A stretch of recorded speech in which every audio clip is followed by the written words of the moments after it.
Quand cela arrivera-t-il et quel sera le signe de ton avènement et de la fin du monde?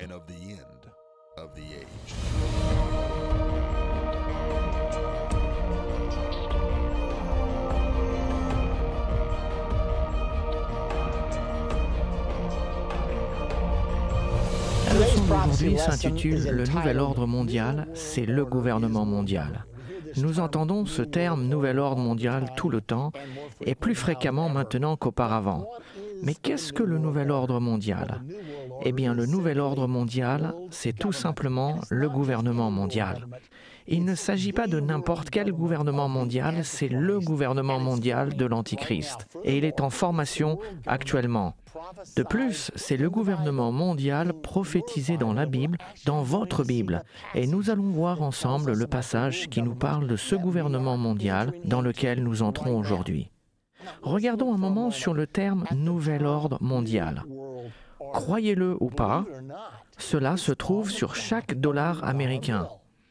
On doit se poser la question, qu'est-ce que le terme « nouvel ordre mondial » fait au dos de nos dollars américains? Et en plus, pourquoi l'ont-ils écrit dans une langue étrangère? Si vous regardez au dos du dollar, je pense que vous pouvez le voir ici sur votre écran, vous voyez la pyramide, et juste en dessous de la pyramide, il y a un ruban. Sur ce ruban, en latin, est écrit « Novus Ordo Seclorum ». J'ai étudié un peu de latin à l'école et je me souviens de ceci.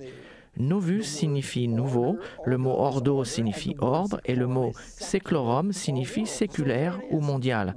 Et le voici à l'arrière de chacun de nos billets, nouvel ordre mondial. Nous devons nous demander qu'est-ce que cela fait ici? Qui l'a mis ici? Eh bien, je l'ai vérifié, je voulais savoir et j'ai finalement appris que c'est écrit depuis 1935. Croyez-le ou pas, cela a été mis par le président américain Franklin D. Roosevelt. À quoi pensait-il quand il a mis « Nouvel ordre mondial » sur le dos de chaque dollar américain? J'ai appris que Roosevelt a eu le rêve de construire un système de gouvernement mondial et qu'il a été le moteur de la création des Nations Unies. Donc lorsqu'il a mis « Nouvel ordre mondial » en 1935, il envisageait déjà la naissance des Nations Unies faite en 1945. Voici l'origine du terme « Nouvel ordre mondial ». Regardez vous-même sur un dollar américain, car il est important que vous compreniez cela. Souvenez-vous que le nouvel ordre mondial, c'est le gouvernement mondial. Et nous ne parlons pas de n'importe quel gouvernement mondial, mais nous parlons du gouvernement mondial prophétisé pour la fin de cette ère dans la Bible. Et c'est dans ce gouvernement que l'Antichrist régnera. Maintenant, j'aimerais vous ramener à la prophétie du gouvernement mondial. Il y a plusieurs écritures, mais nous allons maintenant dans Apocalypse au chapitre 13, et nous commençons au verset 1. Puis je vis monter de la mer une bête qui avait 10 cornes et 7 têtes, et sur ses cornes 10 diadèmes, et sur ses têtes des noms de blasphème. La bête que je vis était semblable à un léopard, ses pieds étaient comme ceux d'un ours, et sa gueule comme la gueule d'un lion. Le dragon lui donna sa puissance, son trône et une grande autorité. Maintenant, souvenez-vous, nous avons étudié ces dernières semaines au sujet de la découverte des États-Unis dans la Bible, dans Daniel au chapitre 7. Vous reconnaissez probablement certains de ces symboles utilisés dans Apocalypse 13, mais il y a ici une très grande différence. Remarquez que cette bête a le corps d'un léopard, les pieds d'un ours, la gueule d'un lion, les 10 cornes du royaume à 10 cornes, et cette bête a 7 têtes. Maintenant, n'oubliez pas de remarquer, pendant que nous sommes ici, que le dragon lui a donné sa puissance, son trône et une grande autorité. Alors qu'est-ce que tout cela signifie? Eh bien, remarquez que tous les symboles dans Daniel sont les mêmes symboles que dans l'Apocalypse. Mais dans Daniel, les bêtes sont 4 bêtes distinctes. Le livre de Daniel et le livre d'Apocalypse ont été écrits dans un intervalle de 650 années. C'est assez remarquable. Pensez à ce que vous faisiez il y a 650 ans en arrière et à quoi ressemblait le monde. c'est-à-dire vers l'an 550 avant Jésus-Christ. Le livre de Daniel a été écrit selon la vision que l'on trouve dans Daniel 7, où une des bêtes était un lion et avait des ailes d'aigle, la seconde était un ours, la troisième était un léopard avec 4 têtes, et la quatrième était une bête à 10 cornes. Cependant, nous avançons de 650 années jusqu'à l'an 95 ou 96 après Jésus-Christ, là où le livre de l'Apocalypse a été écrit. Et croyez-le ou pas, les mêmes symboles y sont utilisés. Et autant que je sache, c'est les 2 seuls endroits où cela est mentionné. Nous avons donc ces 650 années qui nous séparent. Comment se fait-il que les mêmes symboles soient utilisés dans Daniel 7 et dans Apocalypse 13 ? L'explication est très simple. C'est la même personne qui a écrit les 2 livres malgré les 650 années qui les séparent. Il a juste changé de secrétaire. La Bible ne nous enseigne-t-elle pas que les Écritures ont été écrites par des hommes sages inspirés du Saint-Esprit ? Ainsi, la parole de Dieu vient de Dieu, le Dieu Tout-Puissant. Dieu a écrit la Bible dans son entier, mais il a utilisé différents outils humains pour le réaliser. C'est pour cette raison qu'il a été capable d'utiliser les mêmes symboles dans Daniel 7 que ceux d'Apocalypse 13. Cependant, il les a un peu changés et a utilisé ces symboles d'une manière différente. Donc, les 4 bêtes dans Daniel 7, le lion avec ses ailes d'aigle, l'ours, le léopard et la bête à 10 cornes deviennent tous une seule bête.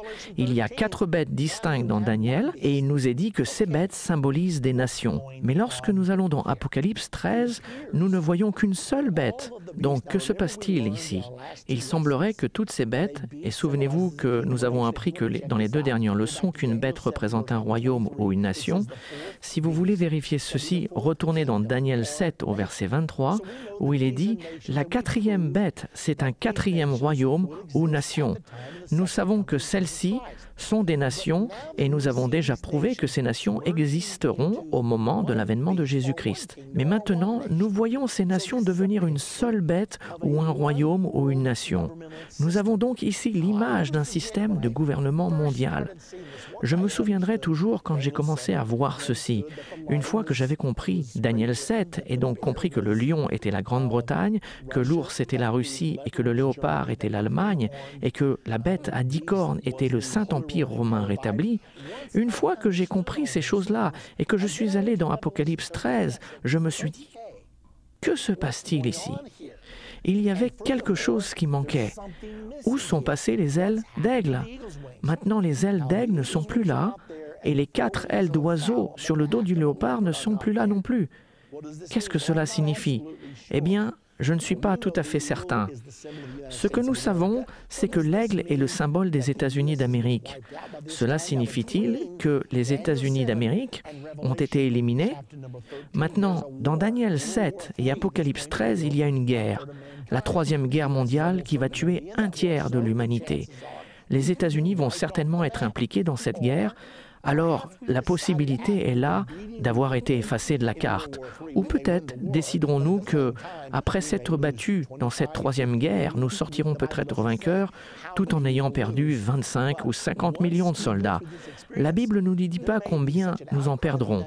Mais une fois que nous aurons passé par cette expérience, il y aura peut-être un cri dans les États-Unis qu'il est temps pour nous de nous occuper de nos propres affaires. Se pourra-t-il que les États-Unis s'isolent du monde? Nous n'en sommes pas sûrs. Il y a toujours la possibilité que nous soyons réintégrés sous le symbole du lion duquel nous venons. Nous allons approfondir ce sujet un peu plus tard, alors gardez cela dans un coin de votre esprit. Maintenant, les bêtes réunies dans Apocalypse 13 représentent le gouvernement de la fin des temps de l'Antichrist. Les Nations Unies sont la seule puissance sur Terre aujourd'hui, la seule structure qui soit spécialement conçue pour avoir un système de gouvernement mondial. Il y a une chose que vous devez savoir à ce sujet, car nous regardons tout cela se développer actuellement. Nous entendons des mots comme mondialisation, nouvel ordre mondial. Alors, est-ce une bonne chose ou est-ce une mauvaise chose? Qu'est-ce qui est vraiment derrière tout cela? Apocalypse 13, verset 2, nous dit que le dragon a donné à cette bête son trône, sa puissance et une grande autorité. Qui est le dragon? Retournons 5 ou 6 versets en arrière dans la Bible, chapitre 12, verset 9 nous le dit.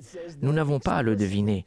Il nous dit clairement que le dragon est l'ancien serpent, le diable et Satan. Donc c'est Satan qui donnera son trône, sa puissance et sa grande autorité à ce gouvernement mondial de la fin des temps. Alors comprenez bien ce message. Le gouvernement mondial en formation aujourd'hui, le processus de la mondialisation, le nouvel ordre mondial, tout cela vient du diable. C'est inspiré par Satan.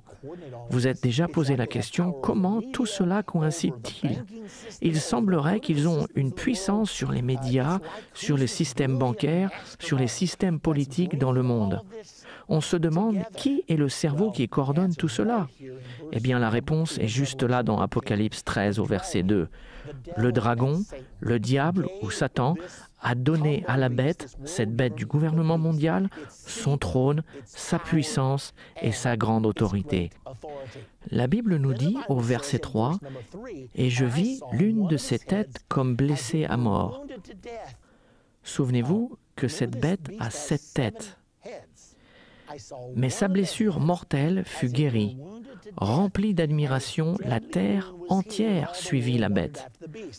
Pourquoi cette bête a-t-elle 7 têtes? Parce que c'est la combinaison parfaite des 4 bêtes dans Daniel 7, à l'exception de l'aigle qui ne se trouve plus là. Donc comptons les têtes dans Daniel 7.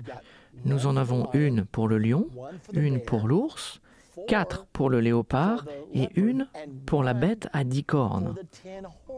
7 têtes. Donc cela nous montre tout simplement que toutes les nations, la Grande-Bretagne, la Russie, l'Allemagne et le Saint-Empire romain rétabli, connu actuellement en tant que l'Union européenne, s'uniront ensemble et toutes ensemble formeront le gouvernement mondial de l'Antichrist de la fin des temps, le nouvel ordre mondial. Maintenant, remarquez ce qui est dit. Cela va devenir très populaire et le monde entier suivra cette bête du nouvel ordre mondial, du gouvernement mondial. La plupart des gens vont penser que c'est l'une des meilleures choses qui ne soit jamais arrivée. Maintenant, une autre chose que nous devons savoir, au chapitre 13 et au verset 5, il est dit « Et il lui fut donné une bouche qui proférait des paroles arrogantes et des blasphèmes. Cette bête à 7 têtes et à 10 cornes recevra une bouche. » Nous savons depuis d'autres écritures que cette bouche sera la bouche de l'Antichrist, le dirigeant mondial qui régnera pour une courte période de temps, juste avant l'avènement de Jésus-Christ et juste avant la bataille d'Armageddon. Notez qu'il est dit juste après dans Apocalypse 13, 5 que la puissance a été donnée à la bête. Et la bouche qui prononçait des paroles arrogantes lui fut donnée d'agir pendant 42 mois. Le règne de l'Antichrist sera donc de 42 mois. Je sais que certaines personnes enseignent que cela durerait 7 ans, mais cela n'est pas un point très important. Mais ici, il est dit qu'il régnera 42 mois. Il est également dit dans 2 Thessaloniciens 2, 3 et 4, l'Antichrist sera révélé quand il s'assiera dans le temple de Dieu, se proclamant lui-même Dieu. La Bible appelle cela l'abomination de la désolation, et Jésus-Christ dit que c'est à ce moment-là que le règne de l'Antichrist commencera. L'abomination de la désolation se produira 42 mois avant la bataille d'Armageddon et l'avènement de Jésus-Christ. Nous avons donc plusieurs vérifications que le règne de l'Antichrist durera 3 ans et demi.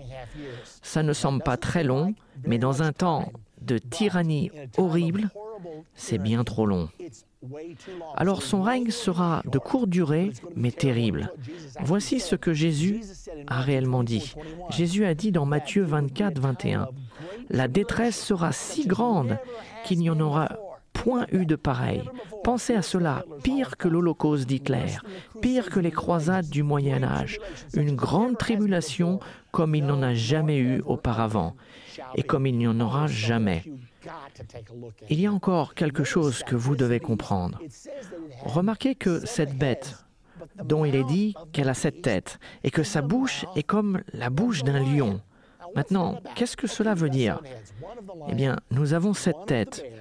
Une est celle du lion, une est celle de l'ours, 4 sont celles du léopard et 1 est la bête à 10 cornes. Pourquoi est-ce que ce passage mentionne tout particulièrement que la bête a la bouche d'un lion? Eh bien, l'obstacle primordial d'un gouvernement mondial au travers de l'histoire a toujours été la barrière de la langue. Souvenez-vous, quand le peuple de l'Ancien Testament voulait construire un gouvernement mondial à Babylone, ils ont commencé par construire cette grande tour qui atteindrait le ciel et Dieu les a arrêtés en confondant leur langage. Il a créé différentes langues afin qu'ils ne puissent communiquer et a arrêté ainsi leur intention pour un gouvernement mondial pour lequel Dieu était opposé. Maintenant, à la fin, Dieu va permettre un gouvernement mondial, mais pas avant que l'homme choisi arrive pour le diriger. Souvenez-vous, le pouvoir corrompt, mais un pouvoir absolu corrompt totalement. Tant qu'une personne, autre que le prince de la paix, Jésus-Christ, dirigera un gouvernement mondial, il ramènera des moments de tyrannie horrible. Le pouvoir corrompt, mais un pouvoir absolu corrompt totalement. L'Antichrist finira par être l'individu le plus corrompu qui n'ait jamais régné dans ce monde. Donc, l'Écriture nous dit qu'il y a 7 têtes. Il nous est dit très clairement que l'une d'entre elles est celle d'un lion, mais que la bouche de cette bête du gouvernement mondial sera la bouche d'un lion. Qu'est-ce que cela signifie pour vous ? Vous savez, nous sommes en train de voir toutes ces choses arriver. Le processus de la mondialisation, le nouvel ordre mondial, est démontré dans Apocalypse 13. Donc, pourquoi nous est-il dit que la bouche de la bête du gouvernement mondial sera la bouche d'un lion ? Parce qu'il a été décidé que l'anglais serait la langue internationale de ce nouvel ordre mondial. Savez-vous que tous les pilotes voyageant sur les vols internationaux sont obligés de parler anglais et que les standardistes traitant des appels internationaux doivent parler anglais ? Quand Kofi Annan était secrétaire général de l'ONU, il a dit « La communauté mondiale a décidé que l'anglais serait la langue internationale. » Et bien sûr, c'est aussi la langue de l'Internet. Donc la Bible nous dit, souvenez-vous, que cela a été écrit 2000 ans en arrière. Mais le Dieu Tout-Puissant, qui a écrit tout cela, savait quel serait le langage du gouvernement mondial de la fin des temps. Ceci doit nous faire réfléchir.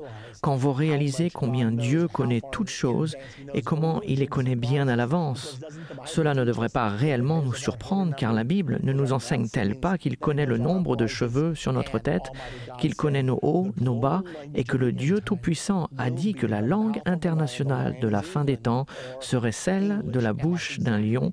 Le lion, c'est l'Angleterre ou l'anglais. Et c'est exactement ce qui s'est passé. Alors que l'on continue, regardons les Nations Unies. Elle est actuellement la seule structure capable de recevoir un gouvernement mondial. Posons-nous donc cette question. D'où viennent les Nations Unies ? Quelle est son origine ? Savez-vous où elle se situe ? C'est étonnant, mais dans les conférences que je donne au travers des États-Unis, je pose cette question. Est-ce que quelqu'un connaît où se trouve le siège social des Nations Unies ? Pouvez-vous croire que seulement 10 à 15% des gens le savent, tellement nous sommes occupés par d'autres choses. Donc, d'où viennent-elles ? C'est une ancienne idée qui s'est réalisée récemment. Il y a longtemps, pendant la Première Guerre mondiale, c'était la pire des guerres que le monde n'ait jamais connue. Elle était appelée la Grande Guerre. 8,2 millions sont morts. Avant celle-ci, il n'y a jamais eu de guerre avec plus d'1 million de morts. La Première Guerre mondiale, 8,2 millions de morts. Le monde a dit « plus jamais ça ». Il faut que l'on trouve un moyen d'établir des structures de sécurité mondiale pour éviter que cela ne se reproduise à nouveau. Alors, ils ont mis en place ce que l'on appelle la Ligue des Nations. Le président américain, Woodrow Wilson, a présenté cette idée. Mais plusieurs dans nos congrès ont dit « Attendez un peu, nous ne voulons pas aller dans cette direction. Nous ne voulons pas faire partie d'un gouvernement mondial. Nous ne voulons pas abandonner la souveraineté américaine. » Et ils ont voté contre cette idée. Puisque Wilson n'a pas réussi à convaincre son propre gouvernement à accepter l'idée de la Ligue des Nations, celle-ci s'est rapidement démantelée et est tombée dans l'oubli. Eh bien, 20 ans plus tard, voici la Deuxième Guerre mondiale. Et cette fois-ci, nous n'avons pas 8,2 millions de morts, mais 52 millions. Mettez bien cela dans votre esprit. Pouvez-vous imaginer, pendant 6000 ans d'histoire humaine, il n'y a eu aucune guerre de plus d'1 million de morts. Et nous arrivons à l'ère de la découverte du XXe siècle, et nous avons la Première Guerre mondiale avec 8,2 millions de morts, et la Deuxième Guerre mondiale avec 52 millions de morts. À la fin de la Deuxième Guerre mondiale, le cri pour la sécurité mondiale résonnait plus fort que jamais. Et Franklin D. Roosevelt y croyait bien avant, car il avait déjà fait mettre en 1935 le terme « nouvel ordre mondial » à l'arrière de chaque dollar américain. Donc il était prêt, il était préparé pour cela. Souvenons-nous de ce qui s'est réellement passé après la Deuxième Guerre mondiale. L'Europe s'est unifiée. Adolf Hitler a déclenché ce conflit horrible sur l'Europe, sur Staline, Churchill et Roosevelt. Staline étant la tête de l'Union soviétique, Churchill la tête de la Grande-Bretagne et Franklin D. Roosevelt le président des États-Unis. Ils se sont réunis à Yalta. La guerre était sur le point de s'achever, divisant l'Europe. Mais à ce moment-là, Franklin D. Roosevelt était sur le point de mourir. Il est d'ailleurs mort 10 semaines plus tard. Par conséquent, il s'appuyait fortement sur ce jeune diplomate qui dirigeait la majeure partie des négociations pour Roosevelt. Il était à Roosevelt ce que Henry Kissinger est devenu pour le président Nixon. Il était le négociateur pour les États-Unis d'Amérique et il a perçu l'imagination de Staline, de Churchill et de Roosevelt qui l'ont convaincu d'écrire cette nouvelle charte, cette structure de gouvernement mondial appelée les Nations Unies. Réunissons toutes les nations du monde. C'est tout simplement ce qu'ils voulaient dire. Ils n'ont rien caché, ils ont transcrit exactement ce qu'ils ont dit. Ayons des Nations Unies, à la place d'avoir les États-Unis d'Amérique, créons les Nations Unies du monde. Donc, ils ont convaincu ce brillant jeune homme d'écrire une charte pour les Nations Unies. Ensuite, il est devenu secrétaire général à la conférence pour la création des Nations Unies en 1945. Mais il y a eu un grand problème. 3 ans plus tard, il a été condamné pour mensonge et espionnage pour l'URSS et a été emprisonné aux États-Unis. Maintenant, pouvez-vous imaginer? Il était le bras droit de Franklin D. Roosevelt. Il était celui qui réalisait les négociations pour diviser l'Europe. Et quand tout cela s'est passé, les gens se sont mis à murmurer aux États-Unis. Pourquoi l'URSS occupe-t-elle toute l'Europe de l'Est? Elle contrôlait l'Allemagne de l'Est, la Roumanie, la Yougoslavie et tous les pays de l'Est, la Pologne, la Tchécoslovaquie, et les gens murmuraient, jusqu'au point où tout le monde était tellement fatigué de se battre qu'ils ont dit « peu importe, ça sera comme ça sera ». Eh bien, ce n'est pas si étonnant que l'Union soviétique ait tant reçu à Yalta, car si vous avez votre homme qui dirige les deux côtés de la négociation, il est évident que vous obtiendrez faveur. Voilà ce qui s'est réellement passé avec M. Alger Hiss. Si vous voulez en savoir davantage sur son sujet, il y a plusieurs livres écrits sur lui. Certains sont vrais et d'autres le sont un peu moins. Cependant, il a été en prison car il a été prouvé qu'il a menti au sujet des activités d'espionnage. Il n'est pas allé en prison pour espionnage car il y avait prescription, mais ils étaient si déterminés à le ramener en justice qu'ils l'ont mis en prison pour faux témoignages. Maintenant, quand M. Hiss a dessiné les Nations Unies, il les a dessinées pour être une union mondiale de républiques socialistes. Si vous ne le croyez pas, regardez plutôt ici. Nous avons l'emblème de l'Union soviétique. C'est un globe avec 2 gerbes de blé, un marteau et une faucille superposés sur le globe. L'emblème des Nations Unies est un globe avec 2 branches d'olivier qui ressemblent étrangement aux 2 gerbes de blé. Par contre, il n'y a ni marteau ni faucille. Cela aurait paru un peu trop évident en 1945. Il les a donc laissés pour plus tard. Cependant, bien qu'il ait dessiné la charte de l'ONU pour être un gouvernement mondial communiste, l'ONU n'a pas changé. Hiss est allé en prison, mais les Nations Unies ont continué à être la structure du système d'un gouvernement mondial. Quand nous allons entamer notre prochaine partie, nous parlerons au sujet de la blessure mortelle. Que s'est-il passé aux Nations Unies? Et que veut dire la Bible quand elle dit « Et je vis l'une de ses 7 têtes comme blessée à mort, mais sa blessure mortelle fut guérie. Remplie d'admiration, la terre entière suivit la bête. » Nous allons identifier laquelle de ces 7 têtes. Maintenant, souvenez-vous qu'il ne nous est pas dit que l'Antichrist a été tué, ni qu'il a reçu une blessure mortelle. Il est dit qu'une des 7 têtes de cette nouvelle bête du gouvernement mondial a été blessée à mort, et que sa blessure mortelle fut guérie. Nous allons donc découvrir laquelle des 7 têtes de cette bête du gouvernement mondial a été blessée. Vous allez être stupéfaits quand vous découvrirez comment la blessure a été guérie et que le résultat est le nouvel ordre mondial, ce gouvernement mondial qui a été prophétisé dans la Bible. Alors, ne ratez pas notre prochaine partie de comprendre la fin des temps. Il vous est nécessaire de comprendre cela car vous vivez ces choses en ce moment.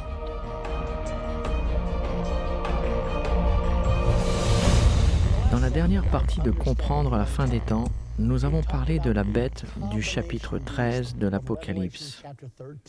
Cette bête avait le corps d'un léopard, les pattes d'un ours, la gueule d'un lion et les 10 cornes du royaume à 10 cornes. Le lion est la Grande-Bretagne, l'ours est la Russie, le léopard est l'Allemagne et les 10 cornes représentent la renaissance du Saint-Empire romain qui se forme actuellement en Europe. Ceci nous montre la formation du nouvel ordre mondial. Nous avons aussi parlé de la formation des Nations Unies, qui est le système du gouvernement mondial qui sera bientôt l'instrument utilisé pour diriger le monde. L'Antichrist dominera les Nations Unies et utilisera ces structures pour établir son gouvernement mondial qui a été prophétisé. Maintenant, réfléchissons à ce qui s'est passé. Après la création des Nations Unies en 1945, tout n'a pas fonctionné exactement comme prévu.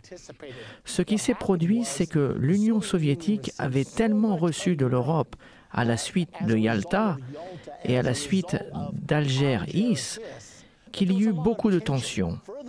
De plus, la Russie a tenté de gagner par la paix ce qu'Adolf Hitler n'a pas réussi à gagner par la guerre. Et il semblerait pendant un moment que la Russie allait régner sur toute l'Europe et que le communisme allait dominer toute l'Europe. Afin d'éviter ceci, les États-Unis d'Amérique ont mené les puissances occidentales à joindre l'OTAN, l'Organisation du traité de l'Atlantique Nord. C'était une alliance militaire pour contrer le pacte de Varsovie qui était le bloc communiste de l'Europe de l'Est. Eh bien, les Nations Unies sont devenues maintenant très inefficaces en raison de la guerre froide. Voici ce qui s'est réellement passé. Les États-Unis avaient reçu le droit de veto à la formation des Nations Unies. Les membres du Congrès n'avaient pas consenti à approuver une structure d'un gouvernement mondial à moins que les États-Unis aient le droit de veto absolu. Quand les États-Unis ont obtenu le droit de veto, la Grande-Bretagne, la France, la Chine, l'URSS ont voulu également leur droit de veto. Toutes les nations vainqueurs de la Deuxième Guerre mondiale ont reçu leur droit de veto. Elles ont formé ce que l'on appelle les 5 grands, les 5 membres permanents du Conseil de sécurité de l'ONU, et c'est là où se trouve le vrai pouvoir. Ainsi, elles peuvent utiliser leur veto sur presque tout ce que cette structure de gouvernement mondial déciderait de faire. C'est la raison pour laquelle ils ont réussi à avoir l'approbation du Congrès. Sans cette concession, ce ne serait pas arrivé. Remarquez ici dans Apocalypse 13 au verset 3. « Et je vis l'une de ces têtes comme blessée à mort. » Nous avons parlé des 7 têtes, une tête pour le lion, une tête pour l'ours, 4 pour le léopard et une pour la bête à 10 cornes. Cette écriture intéressante du verset 3, « Et je vis l'une de ces têtes comme blessée à mort, mais sa blessure mortelle fut guérie. Remplie d'admiration, la terre entière suivit la bête. » Souvenez-vous bien de ceci. Il n'est pas dit que la bête a été tuée. Il n'est pas dit que l'Antichrist a été tué et qu'il est ressuscité. Il est dit qu'une des 7 têtes a été blessée à mort. Il est impossible de savoir laquelle des têtes ou ce que cette blessure mortelle signifie vraiment sans savoir ce que représentent les têtes. Retournons en arrière et récapitulons. Rappelez-vous, toutes les têtes de Daniel 7 se sont retrouvées ici. Il y avait 7 têtes dans Daniel 7 et toutes ont été ramenées dans cette nouvelle bête, la bête du gouvernement mondial de l'Apocalypse 13. Nous avons donc une tête pour le lion, une pour l'ours, 4 pour le léopard et une pour la bête à 10 cornes. Donc quelle tête a été blessée à mort? Après la Deuxième Guerre mondiale, les Alliés s'étaient réunis, la Russie, la Grande-Bretagne et Franklin D. Roosevelt. Et ils ont déclaré « Il y a un défaut fondamental au cœur de l'âme allemande. Ils n'arrêtent pas de nous plonger dans la guerre franco-allemande de 1870, la Première Guerre mondiale, la Deuxième Guerre mondiale. Nous devons faire quelque chose pour nous assurer que ceci ne se produise plus jamais. » Ainsi, ils ont décidé de couper l'Allemagne en deux. Ils ont créé l'Allemagne de l'Est et l'ont placée sous l'influence communiste et sous l'Union soviétique, et ils ont créé l'Allemagne de l'Ouest et l'ont placée sous l'influence des Alliés. En faisant ceci, ils ont réduit ces deux nations allemandes au point où elles n'avaient pas suffisamment de population ou de puissance financière pour menacer la paix mondiale. À ce moment-là, les gros titres ont déclaré « L'Allemagne est morte, elle ne se relèvera plus ». Ce n'est pas tout ce qui s'est passé, car quand la réalité du communisme s'est installée en Allemagne de l'Est et en Europe de l'Est, beaucoup de gens de l'Europe de l'Est ont dit « Nous voulons nous éloigner de la tyrannie communiste ». Et ils ont commencé à fuir vers l'Allemagne de l'Ouest et l'Europe occidentale. C'est là que l'Union soviétique a décidé de construire le 14 août 1961 le mur de Berlin, ce mur de 46 km de long divisant Berlin-Est de Berlin-Ouest. Ils ont aussi mis en place le rideau de fer et des postes de guet à travers l'Europe, séparant l'Europe de l'Est de l'Europe de l'Ouest. Ils n'ont pas seulement divisé l'Europe, mais plus particulièrement l'Allemagne. Ainsi, l'Allemagne a été coupée en deux. À ce moment particulier, il y avait beaucoup de choses intéressantes dites à ce sujet. La guerre froide faisait rage et je regardais cette nouvelle bête. Je n'oublierai jamais en 1968, alors que j'assurais des réunions à Hobart, Indiana, pendant un ensemble de réunions de réveil, je suis allé à la librairie. Il n'y avait pas d'Internet à ce moment-là, donc il fallait acheter des livres, des magazines, des journaux pour se tenir au courant. J'étais en train d'étudier le chapitre 13 de l'Apocalypse, les versets 1 et 2, qui montraient la Grande-Bretagne, la Russie, l'Allemagne et toutes les nations de l'Europe réunies, et je me suis dit, cela n'est pas possible. Nous allions nous coucher chaque soir craignant qu'ils appuient sur les boutons et fassent sauter le monde. La Grande-Bretagne et la Russie étaient des ennemis farouches. C'était l'Est contre l'Ouest. C'était le sommet de la guerre froide.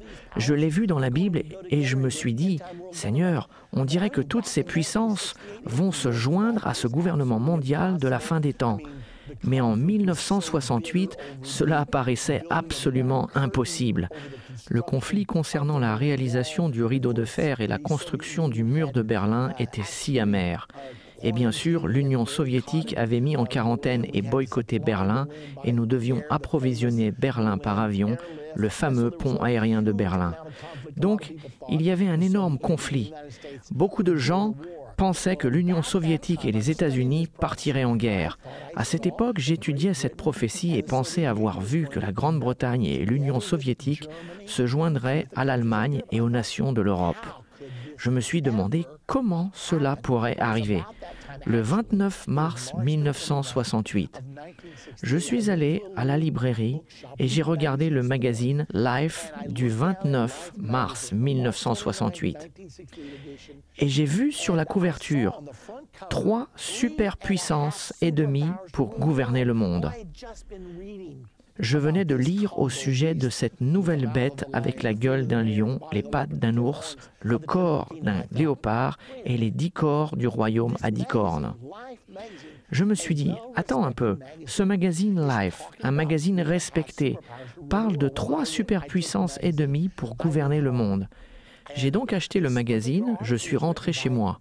Cet article était rédigé par George W. Ball, qui à cette époque était le secrétaire d'État des États-Unis d'Amérique. Et à ma grande stupéfaction, il suggérait dans le magazine Life exactement ce que j'avais lu dans la Bible.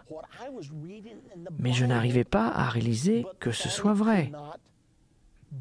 Alors que je lisais, voici ce qu'il disait.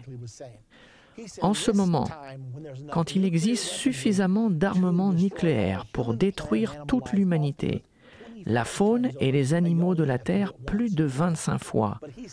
Maintenant, il suffit de le faire qu'une seule fois, et vous le savez. Mais il dit, nous possédons suffisamment de puissance nucléaire, ceci est en 1968, pour effacer toute vie de la planète 25 fois. Il a commencé à parler des divisions qui causeraient des tensions. Il a dit, d'une certaine façon, nous devons trouver une nouvelle structure mondiale qui nous débarrassera des terribles conflits qui menacent d'anéantir l'humanité. Il a donc proposé dans cet article que 3 superpuissances et demie gouverneraient le monde. Et ces 3 puissances étaient les États-Unis, l'Union soviétique, l'Union européenne et la demi-puissance était le Japon. Il a dit, si ces 4 puissances s'unissent, elles pourront assurer que les frontières restent en place. Nous ne tolérerons pas qu'une frontière soit encore déplacée et nous ne laisserons pas de petites puissances de 3e classe entraîner les 2 superpuissances nucléaires dans un conflit qui menacerait de détruire le monde. Alors que je lisais cet article, je me suis dit que ceci était pratiquement ce que j'avais vu dans la prophétie de la Bible, mais que cela ne pouvait pas être vrai. Il avait une section spéciale sur l'Allemagne et il a parlé de la division de l'Europe, le rideau de fer et plus particulièrement de la division de l'Allemagne et du mur de Berlin. Et à la page 89, il a dit la blessure, là où la division s'infecte comme une blessure faite par un couteau rouillé, celle-ci doit guérir un jour. J'ai pensé à cette écriture, l'une des têtes, la tête et le 3e Reich. Nous avons le 1er Reich, le 2e Reich et le 3e Reich, et maintenant le 4e Reich qui est en train de s'élever. Nous savons qu'une bête dans les prophéties bibliques représente une nation ou un royaume. Plusieurs têtes sur une bête représentent le nombre de fois que le royaume s'élèvera et tombera. Et j'ai pensé que si la 3e tête était celle qui avait été divisée quand le 3e Reich d'Hitler fut coupé en 2, quand la blessure mortelle sera guérie, cela causera au monde entier d'admirer la bête du gouvernement mondial. Et c'est alors que j'ai réalisé que le mur de Berlin allait jouer un rôle très important et que le mur de Berlin devait tomber. J'ai commencé à enseigner cela en 1968, que le mur de Berlin tomberait. Et que quand cela arriverait, ce serait le commencement du nouvel ordre mondial. J'ai publié mon premier livre, Un message pour le président, et j'ai écrit tout ce que je vous dis maintenant dans ce premier livre. J'ai déclaré que le mur de Berlin tomberait, c'était en 1986. Personne ne pensait que le mur de Berlin allait tomber. Mais 3 années plus tard, le 9 novembre 1989, il est effectivement tombé. Comment est-ce que j'ai su tout ceci? Grâce aux prophéties de la Bible. Maintenant, laissez-moi vous montrer d'autres citations. Le 14 août 1986, dans le journal USA Today, il a été déclaré dans cet article. C'était la commémoration du 25e anniversaire de la construction du mur de Berlin. Et le titre était « Mur de Berlin. L'Ouest est sombre, l'Est est en fête ». Mercredi, le 25e anniversaire du mur de Berlin a célébré son rôle unique, symbolisant les différences Est-Ouest, les briques et le mortier de la propagande des 46 km qui ne guériront jamais. Je l'ai lu et je me suis dit, on dirait qu'il s'agit des 3 superpuissances et demie pour gouverner le monde. La blessure mortelle qui ne guérit pas, la blessure du couteau rouillé qui ne guérit pas, et les voici se référant à la division de l'Allemagne et du mur de Berlin une fois de plus, et répétant que c'est une blessure. Et la Bible indique qu'une des têtes était blessée à mort. Souvenez-vous de l'article du magazine Life du 29 mars 1968, c'est exactement ce qu'ils avaient dit. Chaque côté peut se permettre de donner suffisamment de liberté à l'autre, à l'extérieur de l'Europe, là où la division qui s'infecte comme une blessure de couteau rouillé doit un jour guérir.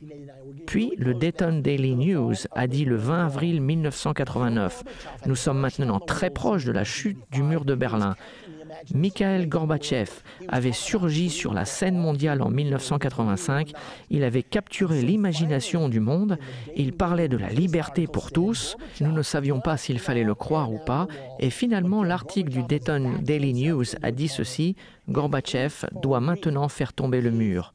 Mikhaïl Gorbatchev s'est mis le dos au mur. S'il est sérieux, il doit démolir le mur de Berlin. Ainsi donc, toute l'attention du monde était concentrée sur le mur de Berlin. Je ne peux pas vous décrire ce que cela signifiait pour moi. Le 9 novembre 1989, à cette époque, mon livre était partout dans l'Amérique et dans le monde, déclarant que le mur de Berlin allait tomber et que les deux Allemagnes seraient réunifiées. Et je n'étais même pas anxieux car je savais que c'était dans la Bible. En même temps, je recevais beaucoup de plaisanteries de toutes sortes.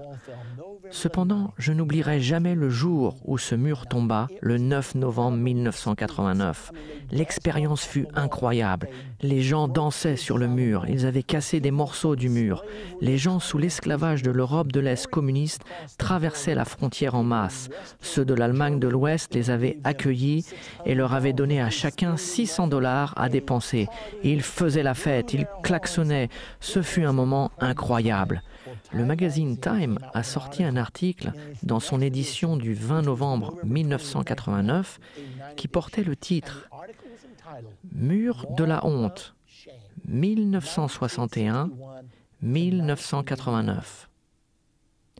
Ce fut l'évidence la plus palpable d'une profonde blessure dans la civilisation européenne qui est finalement partie. Il y a 2000 ans, dans la prophétie de l'Apocalypse 13, la Bible appelle la division de la troisième tête du léopard la blessure qui ne guérit pas. C'est une blessure mortelle, mais la blessure mortelle fut guérie. Maintenant, que s'est-il passé quand la blessure mortelle fut guérie? J'avais souligné dans mon livre que lorsque la blessure mortelle serait guérie, quand le mur de Berlin tomberait, que cela donnerait naissance au nouvel ordre mondial. Je n'avais pas pensé que cela arriverait si vite. Néanmoins, 20 jours après la chute du mur de Berlin, Mikhaïl Gorbatchev, George Herbert Walker Bush et le pape Jean-Paul II se sont rencontrés à Malte. À la fin des sommets, le 1er décembre 1989, ils annoncèrent la naissance du nouvel ordre mondial. Mon téléphone n'arrêtait pas de sonner. Comment le saviez-vous? Où le trouve-t-on dans la Bible? Que va-t-il se passer maintenant? Je devais juste leur dire que je le savais, car je l'avais vu dans ma Bible. Les prophéties ne sont-elles pas étonnantes? C'est étonnant ce que nous pouvons réellement voir quand nous réalisons ce que Dieu nous a donné de pouvoir comprendre. Monsieur Dick Cheney, qui a été très critiqué en raison de son rôle dans la présidence de George W. Bush, a fait une déclaration intéressante. Il avait été le secrétaire de la Défense sous la présidence George W. Bush père. George Herbert Walker Bush. Il était le secrétaire de la Défense à ce moment-là. Aujourd'hui, il est le vice-président. Mais en 1991, dans l'Indianapolis Star, du 29 septembre, écoutez ce qui a été dit. Monsieur Cheney expliquait pourquoi le traité de la réduction des armements fut signé. Il y avait une réduction massive d'armements et il l'expliquait dans l'Indianapolis Star. Il y a une bonne raison de prendre ces mesures maintenant. Le monde se trouve dans une nouvelle ère de promesses qui a commencé il y a 2 ans avec la chute du mur de Berlin. Il disait ceci en 1991 et il savait qu'une nouvelle ère de promesses avait commencé en 1989 avec la chute du mur de Berlin. C'était en fait la naissance du nouvel ordre mondial. Il faut que vous compreniez cela, car c'était publié par Merrill Lynch le 9 novembre 1999. Écoutez ce qu'il est dit. Le monde a 10 ans aujourd'hui. Bien évidemment, Merrill Lynch tentait de faire la publicité pour leurs services financiers, mais c'était surprenant ce qu'ils annonçaient. Ils disaient « Il est né quand le mur est tombé en 1989. Le monde venait de naître.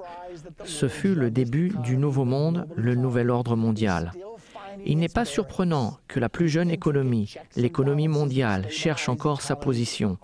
L'équilibre des pouvoirs qui stabilise les économies et qui vient seulement avec le temps. Beaucoup de marchés mondiaux se sont libérés tout récemment, gérés pour la première fois par les émotions des gens plutôt que par le point de l'État. De notre point de vue, ceci ne diminue pas la promesse faite il y a une dizaine d'années par la destruction d'un monde emmuraillé. La diffusion des marchés libres et la démocratie autour du monde permet à plus de gens de réaliser leurs aspirations. Et la technologie correctement exploitée et libéralement répartie a le pouvoir d'effacer non seulement les frontières géographiques, mais également celles de l'humanité. Et il nous semble que pour un monde qui n'a que 10 ans, il reste promettant. En attendant, personne n'a jamais dit que grandir était facile.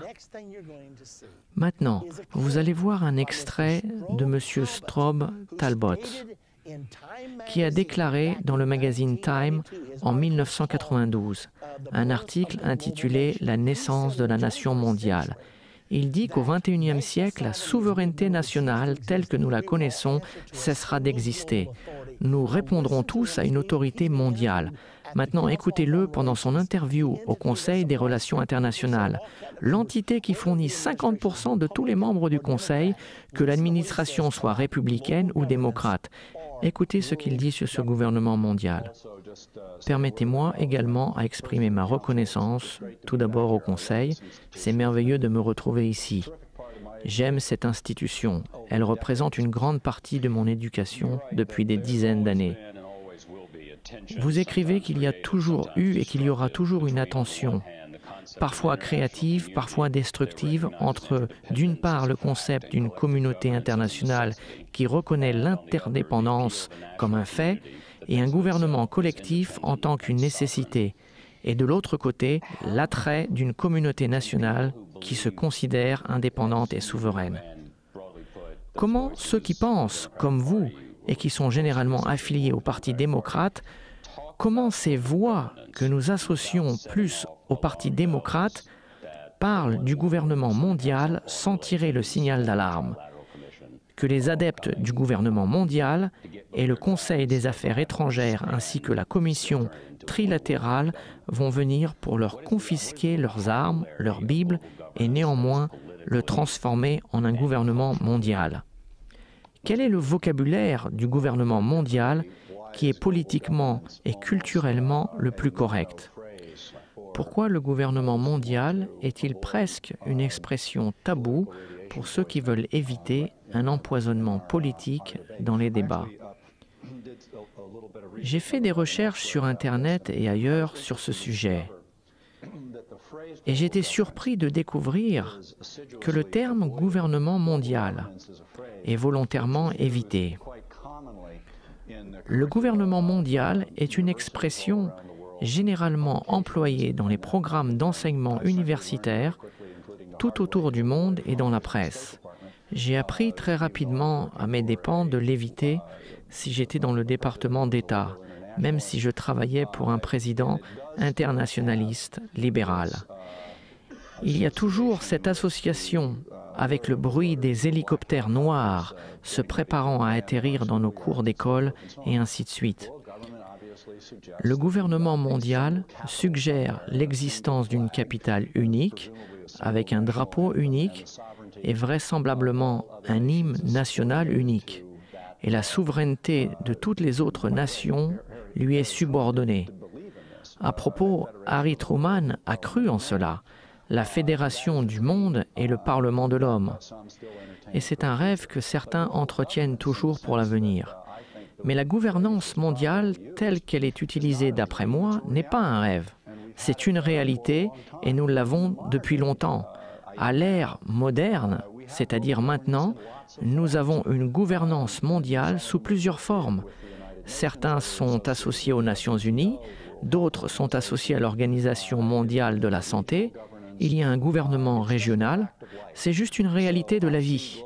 Donc je vois la gouvernance mondiale comme rien de plus ou de moins qu'un moyen collectif pour les États souverains de gérer le fait et le déroulement de la mondialisation et le fait de l'interdépendance. Bien, vous l'avez entendu de M. Strobe Talbot. Qui est-il? Il a travaillé à l'administration Clinton pendant 7 ans. Il était le colocataire avec Bill Clinton quand il étudiait à Rhodes, en Angleterre. Maintenant, il est le président de l'Institut du Brookings. Et Susan Rice, qui était la conseillère des Affaires étrangères du président Barack Obama, a travaillé sous la présidence de Strobe Talbot à l'Institut de Brookings. Cet homme qui croit au gouvernement mondial. Elle est maintenant considérée par le président Obama pour être notre ambassadrice aux Nations Unies. Nous observons le gouvernement mondial, la mondialisation, l'Organisation mondiale du commerce, la Banque mondiale, la Cour mondiale. Avec tous ces termes, nous observons le gouvernement mondial. C'est en ce moment, c'est dans votre Bible et vous le voyez se former en ce moment. N'êtes-vous pas content pour les prophéties de la Bible? Sans elles, nous ne serions pas conscients des événements prophétiques qui se passent dans le monde.